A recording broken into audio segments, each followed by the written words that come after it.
Hello guys. तो इस कहानी में हमारी फीमेल लीड का नाम है सूचियोंग और सूचियोंग इस टाइम पर एक हाई स्कूल स्टूडेंट है। लेकिन उस टाइम पर तो उस बेचारी पर एक बम शेल ही गिर जाता है जब उसे पता चलता है कि वो तो प्रेग्नेंट हो चुकी है। और इसके साथ ही उसे याद आता है कि उसने एक्सीडेंटली एक वन नाइट स्टैंड कर लिया था एक होटल में किसी के साथ, क्योंकि एक्चुअली उसकी ड्रिंक में किसी ने ड्रग मिला दी थी और उसी की वजह से उसके साथ ये सारा कुछ हुआ है। पर नशे की हालत में वो ये भूल चुकी है कि वो आदमी कौन था। फिर भी उसने एक बोल्ड स्टेप लिया था और स्टैंड लिया था अपने बेबी की खातिर। उसने कहा था कि मैं इसे रखना चाहती हूँ। और फिर जैसे ही वो वापस स्कूल में पहुँचती है तो पता चलता है कि उसका कैरियर तो डूब चुका है और स्कूल में उसे एक्सपेल कर दिया गया है। सिर्फ इतना ही नहीं बल्कि जाते जाते उसे बहुत ज़्यादा बुली भी किया जाता है। और इस सब में सबसे आगे आगे एक लड़की थी जिसका नाम शियाओ था। और एक्चुअली ये सारी चाल ही शियाओ की थी, क्योंकि इस वक्त स्कूल में सू चियोंग ही स्कूल की क्वीन मानी जाती थी और इसके साथ साथ वो स्टडीज में भी नंबर 1 थी। और उससे जेलसी की वजह से शियाओ ने उसे अपने रास्ते से हटा दिया था। उसके साथ ऐसी हरकत की थी कि उसकी ड्रिंक में कुछ मिला दिया था और उसके बाद उसे हर जगह बदनाम करके रख दिया था। और इसी वजह से इन दी एंड उसने उसे अपने रास्ते से हटा दिया था। अब उसे स्कूल की क्वीन बनने से कोई भी नहीं रोक सकता था, लेकिन उसके इस मकसद को हासिल करते हुए किसी की जिंदगी बर्बाद हो जाएगी उसने सोचा भी नहीं था। सू चियोंग को अब स्कूल छोड़ना पड़ता है और वो जगह जगह छोटी मोटी पार्ट टाइम जॉब्स किया करती थी। और यहीं पर ही हमें पता चलता है कि वो लड़का जिसके साथ उसने नाइट स्पेंड किया कि सॉन्ग ग्रुप का प्रेसिडेंट है। और इस टाइम पर जैसे ही वो अपने लग्जरी होटल में एंट्री दे रहा होता है तो वो भी स्वीपर बनकर वहाँ से पार्ट टाइम जॉब करके जा रही होती है। लेकिन उन दोनों को ही एक दूसरे की कोई याद नहीं थी क्योंकि वो नशे में थे। सू चियोंग बहुत बहादुर रहती है और इन दी एंड उसने एक छोटी सी बच्ची को जन्म दिया था और उस बच्ची को अकेले ही पाल पोस कर उसने 5 साल का भी कर दिया था। एक दिन वो हॉस्पिटल में जाती है उसे लेकर, क्योंकि उसे लग रहा था कि उसकी बेटी बहुत बीमार हो गई है। उसके रैशेस भी रेड होते जा रहे थे, लेकिन ये कोई मामूली रैशेस नहीं थे। वहाँ का डॉक्टर शेनमू उस टाइम पर सॉन्ग चिन का बेस्ट फ्रेंड था। वो ये देखते ही पहचान जाता है कि ये जो रैशेस हैं ये रैशेस नहीं बल्कि हेरिडिटरी डिजीज है जो कि सिर्फ सॉन्ग फैमिली में पाई जाती है। लेकिन वो हैरान होता है कि लड़की, सॉन्ग फैमिली में तो मैंने हमेशा हमेशा लड़के ही देखे हैं, वहां पर कभी किसी लड़की ने जन्म ही नहीं लिया कितनी पीढ़ियों से। लेकिन वो इतना चालाक जरूर था कि उसने उसी टाइम पर उस बच्ची वॉन वॉन का एक हेयर का सैंपल ले लिया था और उसे डीएनए टेस्ट के लिए भेज देता है और सू चियोंग को यही कहता है कि हेरिडिटरी डिजीज चेक कर रहा हूँ। अब जैसे ही डीएनए टेस्ट का रिजल्ट आता है तो उसका तो मुंह खुला का खुला और आंखें फटी की फटी रह जाती हैं। ये वाकई सॉन्ग फैमिली की बच्ची थी। वो बेचारी जितनी गुर्बत में अपनी जिंदगी गुजार रही थी उसे अंदाजा ही नहीं था कि उसकी फैमिली इस शहर में सबसे रिच है और उसके आगे पीछे इतने नौकर चाकर हैं और इतनी ऐशो इशरत की उसकी जिंदगी होने वाली है अगर उसे अपना डैड मिल जाए तो। दूसरी तरफ हमें सॉन्ग जिन उसके बड़े से परिवार को दिखाते हैं। आज उसे दादाजी के सामने प्रेजेंट किया जाता है और वो दादा से काफी मार भी खाता है इस बात पर कि वो कब उनको पोता या पोती का तोहफा देने वाला है। उसके बाकी के अंकल्स कब के दादा बन चुके थे, लेकिन सिर्फ उसके डैड ही अकेले रह गए थे। उसकी फैमिली में बहुत सारे लड़के थे, छोटे से लेकर बड़े तक हर साइज के थे। और तो और दादाजी उसे मारते हुए कहते हैं कि अगर तुम्हें कोई बीमारी है तो भी मुझे बता दो, मैं फौरन से किसी अच्छे डॉक्टर से तुम्हारा ट्रीटमेंट करा दूंगा। तुम शादी का नाम लेते ही क्यों गायब हो जाते हो। और इसके साथ ही ये भी वार्निंग देते हैं कि अगर तुम्हें बच्चों में इंटरेस्ट नहीं तो मैं तुम्हारे डैड की दूसरी शादी करा के वहां से अपना एक और पोता लेकर आ जाऊंगा। अब ये सारे आर्ग्यूमेंट्स चल ही रहे होते हैं कि यहाँ पर सॉन्ग जिन को कॉल आती है और वो शॉकिंगली बहुत ऊंची आवाज में बोल देता है कि क्या शर्मू, तुम्हें मेरी बेटी मिल गई है। और बस यही सुनना था कि सारे के सारे अंकल्स और दादाजी, डैड, सबकी हालत एकदम खुशी से पागल हो जाती है। वो कहने लगते हैं कि हमारे परिवार में पहली लड़की आई है कि हम तो इसका बहुत शान और शौकत से स्वागत करेंगे। और तो और हर कोई बता रहा था कि वो गिफ्ट में उस लड़की को क्या देना चाहेगा। कोई बीजिंग वाला विला दे रहा था, कोई अपना फैशन सीरीज का पूरा मॉल दे रहा होता है। और दादाजी तो हद ही कर देते हैं, कहते हैं कि अफ्रीका में मेरी एक डायमंड माइन है, मैं तो वही अपनी पोती को गिफ्ट में दे दूंगा। और बस दादाजी की इन बड़ी बड़ी बातों के बीच में ही सारे अंकल्स और डैड, उनके साथ सॉन्ग जिन भी अपनी बेटी की तलाश में एक्साइटेड होकर हॉस्पिटल की तरफ दौड़ लगा देता है। दादाजी तो अकेले ही रह गए थे। अब ये सारे लोग एक बारात की शक्ल में जिस तरह से झुंड बनाकर हॉस्पिटल में एंटर हो रहे थे, इनकी शान ही कुछ और थी। लेकिन उसी टाइम पर सू चियोंग अपनी बेटी को वहां से लेकर बाहर जा रही होती है और शनमू जो वैसे तो बहुत स्मार्ट बनता था, एक तो उसकी मेमोरी बहुत स्लो थी और दूसरा उसकी आंखों के सामने से कोई बंदा भी मार कर ले जाए उसे नजर ही नहीं आता था। वो बहुत खुश था कि देखो तुम्हारी बेटी को मैंने संभाल कर इस कमरे में रखा हुआ है, जबकि वो लोग तो पीछे के दरवाजे से वहां से बाहर निकल चुके थे और शनमू तो खाली खड़ा कुर्सियों का ही पहरा दे रहा था। अब बस सॉन्गजिन अपने बॉडीगार्ड्स की दौड़े लगवा देता है कि जाओ और मेरी बेटी को तलाश करो, और इसके साथ ही हमें दिखाते हैं कि दादाजी को किसी की गाड़ी आकर टक्कर मार देती है और ये वही शन थी। और यहाँ पर दादाजी की हेल्प करने के लिए वॉन वॉन और उसकी मम्मी सू चियोंग ही पहुँचते हैं। शियाओ उसे पहचान लेती है और उसे बुरा भला कहना स्टार्ट कर देती है और कहती है कि यही वो बच्ची है ना जिसकी वजह से तुम बदनाम होकर स्कूल से भी निकाली गई थी। वो उसे भी बहुत नीचा दिखाती है और उसके साथ साथ दादाजी की भी इंसल्ट कर दी, क्या बंदे होकर क्यों चल रहे थे, और उसके बाद वो वहां से निकल गई थी। लेकिन यहाँ पर दादाजी को सू चियोंग और वॉन वॉन बहुत पसंद आए थे। वो सोचने लगते हैं कि अगर मेरी भी पोती होती तो वो भी बिल्कुल इसी बच्ची की तरह से बहुत अच्छी होती। अब सॉन्गजिन तो परेशान हो जाता है और कहता है कि शनमू की गफलत की वजह से मैं अपनी बच्ची से मिल नहीं सका, लेकिन दादाजी उसे तसल्ली देते हैं कि तुम फिक्र ना करो, हमारे खून में एक चीज़ है कि उस बच्ची की बॉडी पर वो बर्थ मार्क ज़रूर होगा जो हमारी पूरी फैमिली के हैं और इसी के थ्रू हम उसे पहचान लेंगे। जबकि उधर सू चियोंग को एक जॉब ऑफर आती है। उसने टेस्ट क्लियर कर लिया था और अब उसे इंटरव्यू के लिए सॉन्ग ग्रुप में जाना था। ये सुनते ही वो काफ़ी एक्साइटेड हो जाती है क्योंकि वहाँ पर सैलरी भी ठीक ठाक थी और सॉन्ग ग्रुप बहुत बड़ा था। इतने में वान वान उससे पूछती है कि मेरे पापा कैसे दिखते होंगे, वो कब आएंगे, लेकिन उसने उसके पापा की एक इमेजिनरी सी रिडिकुलस सी फोटो लगाई हुई थी और वो कहती है कि वो इस दुनिया में नहीं है और इसके सामने खड़े होकर वो रोजाना उससे पूजा पाठ भी कराया करती थी। और तो कुछ था कि नहीं था, लेकिन इन अगरबत्तियों का धुआं सॉन्गजिन की नाक में जरूर जा रहा था, जिसकी वजह से उसे अक्सर स्नीजिंग स्टार्ट हो जाती थी बैठे बिठाए ही। अब नेक्स्ट डे सू चियोंग जैसे ही वहाँ पर इंटरव्यू देने के लिए जाती है तो उसे पता चलता है कि इंटरव्यूअर और कोई नहीं बल्कि वही शन शियाओ ही है। वो यहाँ पर भी उसे नीचा दिखाने की कोशिश करती है और बाकी इंटरव्यूअर्स को बताती है कि इसकी क्वालिफिकेशन भी ज़्यादा नहीं है और तो और ये करेक्टर वाइज भी एक अच्छी लड़की नहीं है। इसने एक ऐसी बच्ची को जन्म दिया है जिसके फादर का कुछ पता ही नहीं है और तो और पूरे स्कूल में मशहूर था। ये वहाँ से एक्सपेल कर दी गई थी अपनी इन्हीं हरकतों की वजह से। लेकिन यहाँ पर सू चियोंग उसे जवाब देती है और कहती है कि तुम इस तरह से मुझे नीचा नहीं देख सकती। मैंने एक बच्ची को पाला है अकेले सिंगल मदर होकर और उसकी बहुत अच्छी तरबियत भी की है। मैंने 24/7 जॉब की है बिना किसी छुट्टी के, बिना किसी रेस्ट के। इसलिए मैं बाकी सारे लोगों से सुपीरियर हूँ क्योंकि मुझ में बर्दाश्त सबसे ज़्यादा है। वो तो उससे काफ़ी लड़ाई कर रही थी, इवन कि उसकी सीवी भी फाड़ कर उसने उसके मुंह पर दे मारी थी। लेकिन ये सारा कुछ सॉन्गजिन वहाँ से गुजरता हुआ देख लेता है और जैसे ही उनकी बातें सुनता है तो कहीं ना कहीं सू चियोंग की बातें उसके दिल को लग जाती हैं। आखिर को वो भी तो एक बेटी का बाप था और उसे उसकी बातें सुनकर ऐसे लग रहा था कि जैसे इसी की एज की मेरी बेटी वो भी कहीं कोई मुश्किल दिन ना काट रही हो, इसलिए मुझे इस लड़की की हेल्प करनी चाहिए। वो कहता है कि तुम्हें हायर किया जाता है और फिर इसी के साथ ही उसे एक कॉल आती है और पता चलता है कि दादा और अंकल्स ने बहुत सारी शॉपिंग कर रखी है अपनी पोती के लिए। किसी ने टैंक ले रखा था तो किसी ने बहुत सारे उसके पासपोर्ट्स बनाने का आइडिया बनाया हुआ था कि उसे कहाँ कहाँ सैर के लिए भेजना है। वो उसे कहते हैं कि तुम भी उसके लिए कोई प्रेजेंट प्रिपेयर करो। अब वो अपने साथ सू चियोंग को ही लेकर जाता है और कहता है कि तुम्हारी बेटी भी है ना 5 साल की, तो मेरी बेटी भी इसी एज की है। मैं उसके लिए कुछ खरीदना चाहता हूँ, तुम्हें एक्सपीरियंस है, तुम मेरी हेल्प करोगी।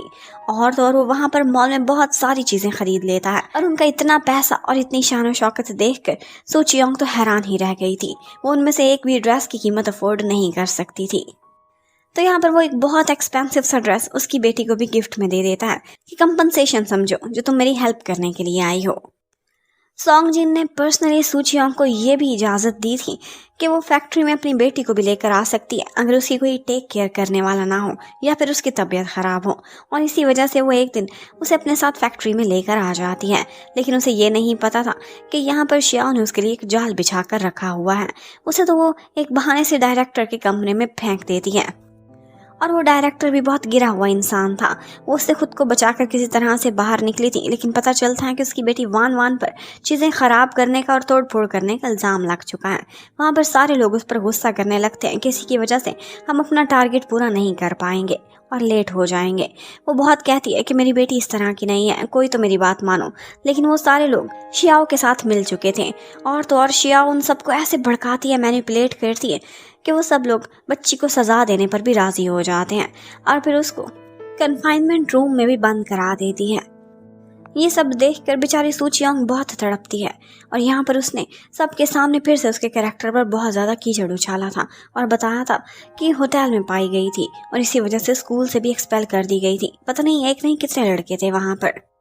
ये सब सुनकर सारे लोगों की नज़रों में वो गिर जाती है और फिर और भी उसे गिराने के लिए वो कहती है कि तुम मेरे सामने नील डाउन होकर माफ़ी मांगो तो तुम्हारी बेटी को बाहर निकालूंगी।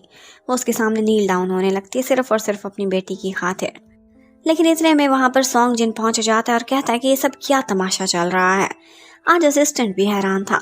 सॉन्ग जिन वैसे तो कभी भी फैक्ट्री में गया ही नहीं था, ये उसके ग्रुप का एक छोटा सा हिस्सा था, लेकिन जब से सूचियोंग ने वहाँ पर काम करना स्टार्ट किया था तो वो अक्सर ही वहाँ के चक्कर लगाता रहता था। और आज उसे जैसे ही सारी कहानी का पता चलता है तो वो तुरंत ही जाता है और उस बच्ची को बाहर निकालता है। अब यहाँ पर सूचियोंग को बहुत गुस्सा आया हुआ था।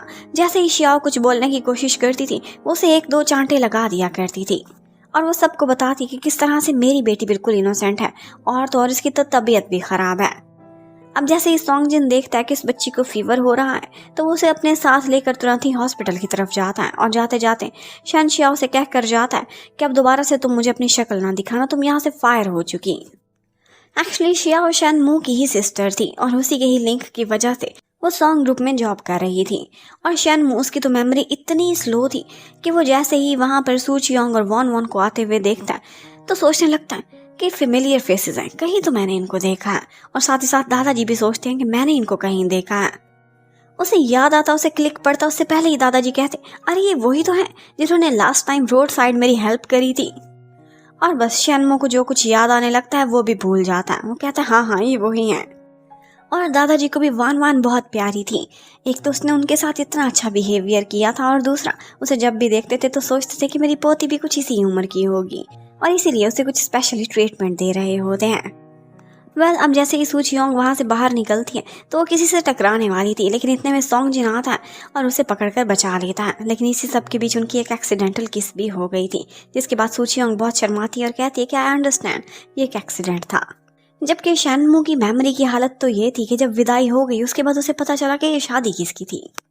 काफी देर बाद उसे याद आता है कि अरे हाँ ये फेमिलियर फेसेस इसलिए थे क्योंकि ये तो सॉन्ग जिनकी अपनी ही बेटी थी। और बस वो उसका डीएनए टेस्ट उठाकर वहाँ से जाने ही लगता है कितने में शियाओ वहाँ पर आ जाती है और वो जैसे ही उस टेस्ट के रिजल्ट देखती है और अपने भाई से बात करते हुए उसे पता चल जाता है कि लड़की कौन है तो उसे समझ आ जाती है कि सॉन्ग जिन की अपनी ही बेटी वॉन वान है। और वो सोचती है कि इनको तो मैं कभी एक नहीं होने दूंगी वरना सूचियोंग तो मुझसे बहुत आगे निकल जाएगी। जबकि उधर शनमू जिस वक्त सॉन्ग जिन और दादा के पास पहुंचता है तब तक वो पेशेंट्स वहां से जा ही चुके थे और वॉन वान की कोई खबर नहीं थी। अब वो क्या बताता, उससे फिर से उनकी पोती गुम हो चुकी थी। अब दादा ने उसे बहुत सजा देनी थी। अब वो उसे अपने साथ उन फैमिली हाउस पर ले जाते हैं जहाँ पर डैड, अंकल्स और दादाजी उसके सिर पर खड़े होकर उससे कहते हैं कि अभी के अभी उस बच्ची की फोटो ड्रॉ करो। और वो बेचारा, उसकी ड्राइंग स्किल्स बहुत ही मरी हुई थी। काफ़ी देर सोचने, मेहनत करने और 2 घंटे लगाने के बाद वो जिस तरह की ड्राइंग बनाता है तो ये वो स्केच था। इसे देखकर तो दादा सोचने लगते हैं कि क्या मेरी पोती इतनी अगली है। जबकि उधर शियाओ ने किसी तरह से शनमू से रिक्वेस्ट कराकर सॉन्ग ग्रुप में दोबारा से जगह ले ली थी और यहाँ पर वो फिर एक पार्टी में जाती है जहाँ पर सारे कोलीग्स इकट्ठे थे। उसने फैसला किया था कि वो एक दफ़ा फिर से सूचियोंग को अपने जाल में फंसाएगी और सूचियोंग हमेशा से बहुत भोली भाली थी। आज फिर से वो उसकी ड्रिंक में कुछ मिला देती है और अब की बार उसने फिर से उसे ट्रैप करने की कोशिश की थी। वो जैसे ही वो ड्रिंक पीती है वो बहुत हॉट फील करने लगती है, रेस्ट रूम जाना चाहती थी और उसके पीछे पीछे वो एक गिरे हुए इंसान डायरेक्टर को भेज देती है। लेकिन इससे पहले कि वो डायरेक्टर के हाथ लगती वहीं पर ही उसका आमना सामना हो जाता है सॉन्ग जिन से और बस हिस्ट्री ने खुद को रिपीट कर दिया था। वो सॉन्ग जिन को अपने साथ कमरे में ले जाती है। अब की बार सॉन्ग जिन ड्रंक तो था लेकिन फिर भी उसे होश था। यहाँ पर जब सॉन्ग जिन और सूचियोंग बैठे हुए होते हैं तो वो पीछे से आती है और उसकी वीडियो बना लेती है उसे बदनाम करने के लिए। लेकिन यहाँ पर वीडियो में उस बॉय का सही से फेस दिखाई नहीं दे रहा था और बस इसी वजह से शियाओ अपने ही जाल में दोबारा से फंसने वाली है। जबकि उधर दादाजी ने उसी स्केच को जो शनमू ने एक फनी सा बनाया था उसे हर तरफ फैला देते हैं और कहते हैं कि जो भी मेरी पोती को ढूंढ कर लाएगा उसे बहुत ज़्यादा पैसा इनाम में दिया जाएगा। और बस लोग लालची होकर अपने ही बच्चों को उठाकर वहाँ पहुँच जाते हैं और कहते हैं कि देखें इससे हमारे बच्चे की शक्ल कितनी मिलती है। एक दफ़ा वॉन वॉन की नज़र भी उस फोटो पर पड़ती है और उसकी मम्मा कहती है कि इसके कपड़े और हेयर स्टाइल कुछ तुम्हारे जैसा नहीं लगता। लेकिन वॉन वॉन कहती है मम्मा आपको मैं इतनी अगली दिखती हूँ, और ये कहती हुई मम्मा को वहाँ से लेकर चली जाती है। जबकि सू चियोंग के साथ दोबारा से एक दुर्घटना हो गई थी। वो फिर से प्रेग्नेंट हो जाती है। उसे अच्छे से याद था कि उसने अपनी नाइट किसके साथ स्पेंड किया, सॉन्ग जिन था वो, और सॉन्ग जिन भी चुप करके खामोशी से उसकी बहुत अच्छे से केयर करता था। वो जहाँ कहीं पार्ट टाइम जॉब के लिए जाती थी तो उसकी हेल्प करा देता था, उसका काम जल्दी ख़त्म करा दिया करता था। लेकिन फिर भी उसे पता चलता है कि लड़की कितनी हार्ड वर्किंग है, रात दिन मेहनत करके वो अपनी बच्ची को पाल रही है। वो एक जगह नहीं, दो जगह नहीं, बल्कि तीन तीन जगह पर पार्ट टाइम जॉब्स किया करती थी। वो एक दफ़ा सॉन्ग जिन को कॉल करती है और उससे पूछती है कि तुम्हें पता है सेकेंड चाइल्ड के बारे में आजकल हमारी गवर्नमेंट बहुत ज़्यादा एंडोर्स कर रही है। और बस उसे उसके इशारों में कही हुई बात समझ ही नहीं आती। वो कुछ ऐसा कह जाता है कि जिसकी वजह से सू चियोंग को ऐसा फील होता है कि शायद ये बच्चे वाली बात में पढ़ना ही नहीं चाहता और मुझे इग्नोर करना चाहता है। वो तुरंत ही कॉल काट देती है। अब उसके बाद जब वो फैक्ट्री में पहुंचती है तो पता चलता है कि श्याओ ने हर तरफ उसकी फोटोज और वीडियोस फैलाई हुई हैं। हमारे सामने तो ये कितनी पाक साफ देवी बनती है, लेकिन असल में इसकी असलियत ये है। और वो उनके पास्ट के भी किस्से उनको सुनाने लगती है कि किस तरह से स्कूल टाइम्स में भी एक दफ़ा ली फेंग होटल में थी और वहाँ पर इसने कुछ आवारा ड्रंक लोगों के साथ अपना टाइम स्पेंड किया था। ये सारा कुछ सॉन्ग जिन भी पीछे खड़ा सुन लेता है और ली फेंग होटल का सुनकर उसके भी एक दफ़ा कान खड़े हो जाते हैं। लेकिन इससे पहले कि वो इस बात पर थोड़ा भी गौर करता, उसे तुरंत ही वहाँ पहुँचना पड़ता है और वो सू चियोंग को बाकी लोगों के असॉल्ट से बचाता है। वो सारे लोग उसे बुरा भला कह रहे थे कि आखिर ये किसका बेबी है, कि आखिर वो कौन इंसान था जिसके साथ तुम थी।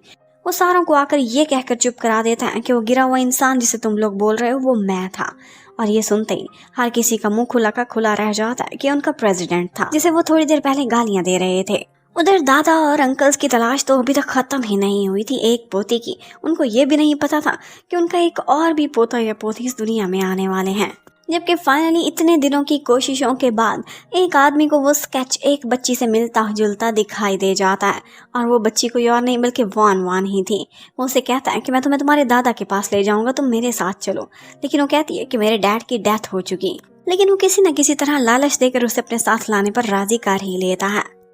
जबकि उधर सॉन्ग विला में तो हर तरफ जश्न ही मनाया जा रहा था कि फाइनली उनके घर में पहली दफ़ा एक लड़की कदम रखेगी जो कि उनका अपना ही ब्लड थी।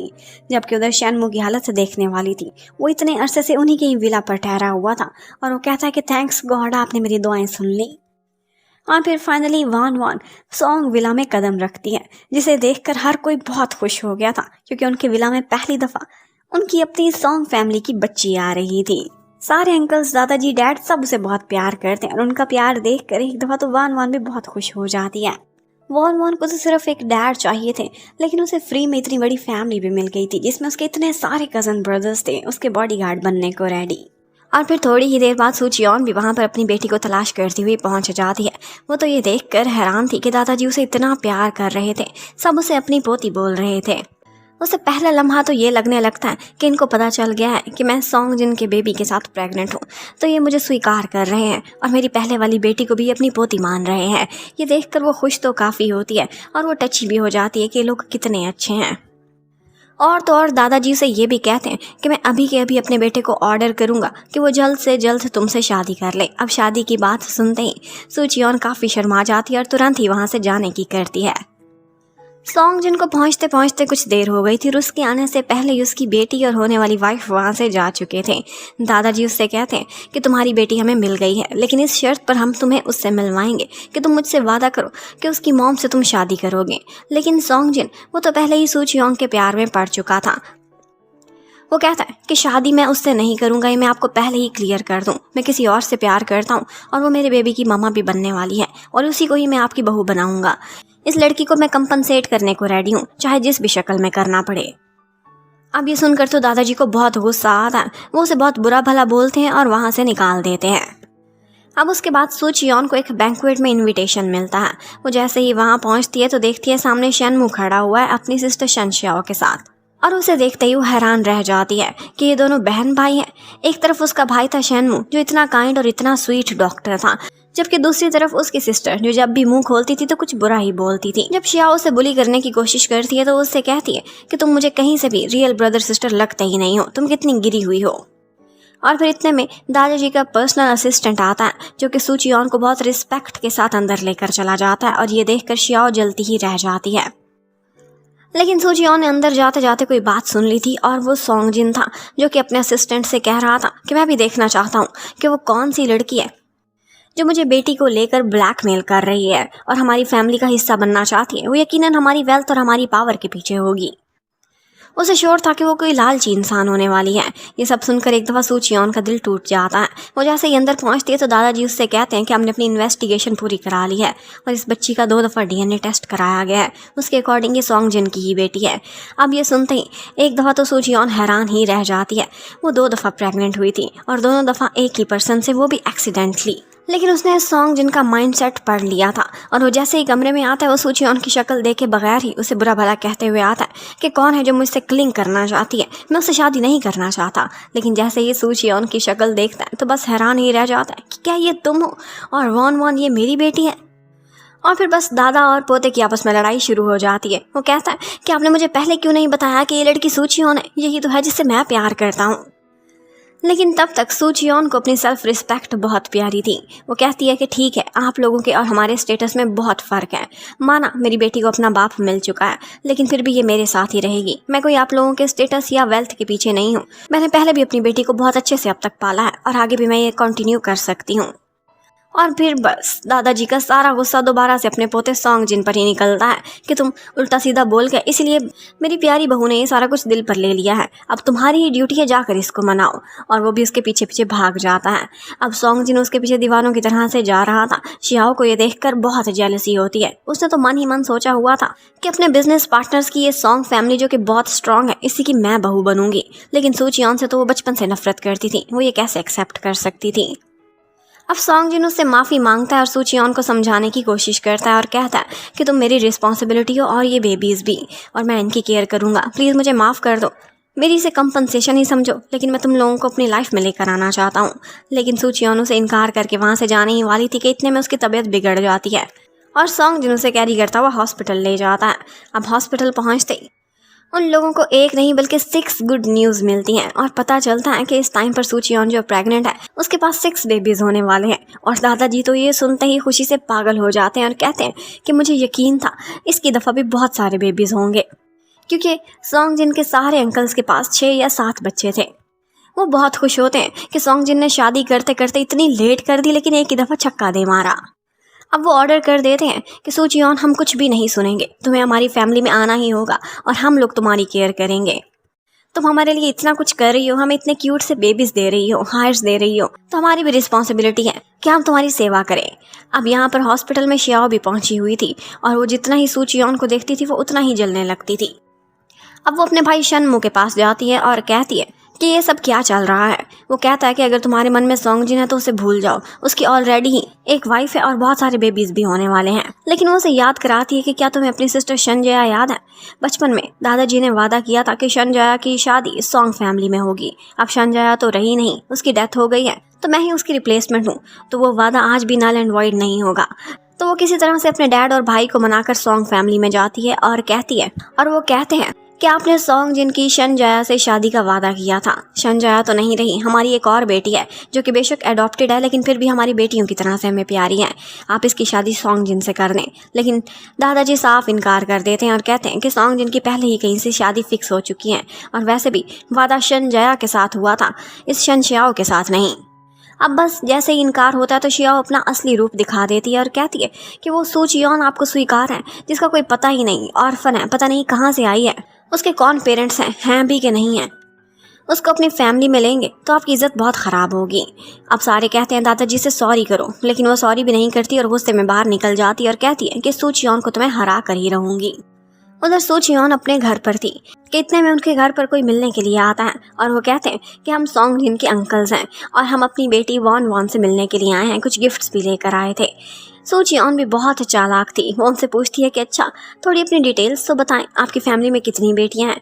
एक 3 कहता है, एक 4, तो इसका मतलब है कि ये झूठ बोल रहे हैं, सोंग फैमिली में तो कभी भी बेटी हुई ही नहीं थी और बस वो उनको पकड़ लेती है कि ये किसी के भेजे हुए गुंडे हैं। लेकिन इससे पहले कि सॉन्ग जिन उसकी हेल्प के लिए वहाँ पर पहुँचता, उसने खुद ही उनकी ठुकाई लगा दी थी। वो ठीक ठाक मार्शल आर्ट्स और सेल्फ डिफेंस करना जानती थी। ये देखकर तो सॉन्ग जिन भी काफ़ी इम्प्रेस होता है। वो उससे कहता है कि तुमने बहुत हार्ड लाइफ गुजारी है and I feel sorry for you. अब मैं ये सारा कुछ पे बैक करना चाहता हूँ, मैं तुम्हारी केयर करना चाहता हूँ। वो चाहता था कि इसने जितनी हार्ड लाइफ गुजारी है अब मैं इतना इसे स्पॉइल करूँ। और इतने में जब वो उसे किस करने ही वाला था कि ऊपर से दादाजी पहुंच जाते हैं और कहते हैं कि मैं अपनी पोती और अपनी बहू को लेने के लिए आया हूँ। मैंने सुना है कि ये लोग यहाँ पर सेफ नहीं है, तो अब हम लोग खुद इसकी सेफ्टी की जिम्मेदारी लेंगे। अब वान की तबीयत ख़राब होती है और वो तुरंत ही उसे हॉस्पिटल लेकर जाते हैं और पता चलता है कि उसे एक हेरिडिटरी डिजीज़ है जो कि सारी सॉन्ग फैमिली को है। उनको एक ख़ास एज पर जाकर फीवर होता है, जिसके बाद वो रैश की शक्ल उनकी स्किन पर अपीयर होने लग जाते हैं। और वही बर्थ मार्क इस टाइम पर वान पर भी अपीयर हो रहा था। अगर टाइम से रिकॉग्नाइज हो जाता तो उस बेचारी को इतना सफ़र भी ना करना पड़ता। उनके लिए एक स्पेशल मेडिसिन बनाई गई थी और वही मेडिसिन लेने के लिए शनमो अपने ऑफिस में जाता है। और इतने में पीछे सू चियांग अपनी बेटी को एक लोरी सुना रही थी। वो जैसे ही अंदर आता है तो उसके हाथ से मेडिसिन गिर जाती हैं और वो उसे शन जियाओ कहने लगता है। कहता है कि तुम्हें ये राइम किसने सिखाई? वो कहती है कि ये मुझे बचपन से आती है, मैं अपने भाई के साथ मिलकर ये पढ़ा करती थी। तो वो उसे गले लगा लेता है और कहता है कि तुम ही हो मेरी सिस्टर शनजा, तुम मरी नहीं, तुम जिंदा हो। और तो और वो उसका बर्थ मार्क देखकर उसकी पहचान भी कर लेता है। और जैसे ही सॉन्ग जिन ऊपर से आता है तो वो उसे कहता है कि देखो हमारी शनजा मिल गई है, ये जिंदा है। और उसी टाइम पर हमें पता चलता है कि इन तीनों ने अपना बचपन इकट्ठे गुजारा था। शनमो, शनजा और उसके साथ सॉन्ग जिन, ये तीनों बेस्ट फ्रेंड हुआ करते थे। और सॉन्ग जिन ने बचपन में ही शनजा से शादी का वादा किया था, लेकिन बाद में शनजा की पहाड़ से गिरकर डेथ हो गई थी। लेकिन उसकी बॉडी कभी भी नहीं मिली थी, सबको लगा था कि वो मर चुकी है। सॉन्ग जिन कहता है कि मेरी लाइफ एक मिरेकल की शक्ल में है, मैंने जिससे बचपन में प्यार किया, जिससे शादी का वादा किया, वही मेरे बच्चों की माँ है और इससे बड़ी बात और क्या होगी। अब वो लोग अपनी फैमिली से मिलने के लिए जाते हैं। यहाँ पर सारे लोग एक वार्म वेलकम दे रहे थे अपने घर में सू चियोन और उसकी बेटी को।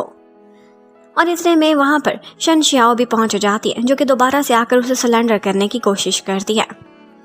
कहती है कि स्कूल में जब थी तब से इसका कैरेक्टर इतना ख़राब था और इसके आगे पीछे का कोई पता नहीं है। हर कोई जानता है कि ये कितनी कैरेक्टर में करप्ट है, कोई भी इसे पैसे देकर खरीद सकता था। और उसके मुंह से इस तरह की बातें सुनना, ये सब सू चियोन को और सॉन्ग जिन को बहुत बुरा लगता है। लेकिन कुछ अंकल्स उसकी बातों में आ भी जाते हैं और सोचने लगते हैं कि हमारी सॉन्ग फैमिली अपनी रेपुटेशन के बल पर आज तक खड़ी हुई है और अगर ये बातें बाहर निकल पड़ी तो फिर क्या होगा। लेकिन इतने में ऊपर से मिस्टर शन आ जाते हैं, जो कि शन शियाओ के डैड थे। और वो आते ही अपनी एडॉप्टेड बेटी को एक थप्पड़ मारते हैं और कहते हैं कि तुम एक ऑर्फन हो और तुम्हारे आगे पीछे का कोई पता नहीं है। ये शनजा है, मेरी प्यारी बेटी, जिसे तुमने ही क्लिफ से धक्का दिया था और उसको मारने की कोशिश की थी, क्योंकि तुम्हें लगता था कि इसे तुमसे ज़्यादा प्यार मिलता है और तुम एक एडॉप्टेड हो, और इसी वजह से तुमने सारी ज़िंदगी इसकी लाइफ को नर्क बनाए रखा। अब ये सुनते ही शियाओ हैरान रह जाती है और कहती है कि ये क्या, शनजा अभी तक जिंदा है, मैंने तो खुद उसे इतनी ऊंची जगह से धक्का दिया था। और बस ये सुनते ही वो बॉडीगार्ड्स को बुलवाते हैं और उसे अपने घर से बाहर फेंकवा देते हैं और कहते हैं कि तुम कभी भी शन फैमिली का हिस्सा नहीं हो। और फाइनली सू चियोन अब सॉन्ग फैमिली का हिस्सा बन चुकी थी। हर कोई उसकी बहुत अच्छे से केयर करता था, दादाजी, अंकल्स और स्पेशली सॉन्ग जिन। एक दिन उसकी अचानक से तबीयत बिगड़ जाती है, वो लोग उसे हॉस्पिटल लेकर जाते हैं। अब हर कोई बाहर खड़ा वेट कर रहा था कि कब उनको खुशखबरी मिलेगी। और तो और अंकल्स ने तो बेट भी लगाना शुरू कर दी थी। कहते हैं कि पूरी सेंचुरी में एक ही हमारी ग्रैंड डॉटर पैदा हुई है और वो वान थी, अब क्या होगा। एक अंकल तो बेट लगाते हैं कि मुझे लगता है 3 बेटियां और 3 बेटे होंगे। और उसके बाद नर्स आती है और अंदर से एक एक बच्चा आकर पकड़ाती रहती है और पता चलता है कि वो 6 की 6 गर्ल्स हैं। और ये देखते ही अंकल और दादाजी सारे बहुत खुश हो जाते हैं। वो तो एक बेटी को तरसते थे और उनकी फैमिली में अब 7 गर्ल्स आ चुकी थी, जिन्हें वो बहुत चेरिश करने वाले थे। वो कहते हैं कि सू चियोन हमारे लिए सबसे स्पेशल है, जो पूरी सेंचुरी में नहीं हो पाया, हमें 7 गर्ल्स एट अ टाइम इसने दे दी। अब हर कोई सू चियोन के साथ बहुत खुश नजर आता है और उसे कहते हैं कि तुम इनको रेस करने की ज़रा फिक्र ना करना, हम सारे मिलकर इनको पालेंगे। और इसके साथ ही इस कहानी की हैप्पी एंडिंग हो जाती है। Thank you for watching, bye bye.